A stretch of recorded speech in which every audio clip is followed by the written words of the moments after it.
P T I رہنما زلفی بخاری نے اعتراف کیا ہے کہ احتساب کے معاملے پر شہزاد اکبر وزیراعظم کی امیدوں پر پورے نہ اتر سکے۔ وزیر اعظم چاہتے تھے کہ لوٹے گئے پیسے نہیں تو کم از کم نواز شریف کو وطن واپس لایا جائے، تاہم شہزاد اکبر کے ساتھ ان لوگوں کی بھی چھٹی کی جانی چاہیے جنہوں نے سب اچھا کی رپورٹ دی۔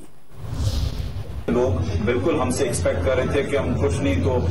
کوئی پیسے واپس آئیں گے، یا اگر پیسے نہیں تو خود نواز شریف صاحب خود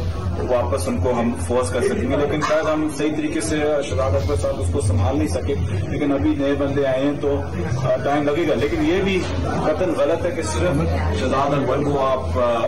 تھرو ہم انڈر دی بس اکیلے، مطلب کہ شہزاد اکبر صاحب 3.5 سال تھے تو جو لوگ پیش کرتے تھے رپورٹس پی ایم صاحب کو کہ شہزاد اکبر زبردست کام کر رہے ہیں، تو وہ بھی سامنے آئے، ان کی بھی چھٹی ہونی چاہیے کہ اگر وہ بھی بتا رہے تھے کہ بہت زبردست کام کر رہے ہیں اور اب پی ایم صاحب کو پتہ چلا کہ نہیں اتنا اچھا کام کر رہے ہیں، لیکن ہمیں داد دینی چاہیے پرائم منسٹر کو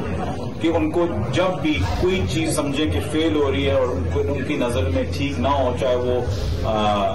شہزاد اکبر صاحب ہوں جو بڑے قریبی ان کے ایڈوائزر تھے یا کوئی اور ہو، تو ہمیشہ قدم اٹھائیں۔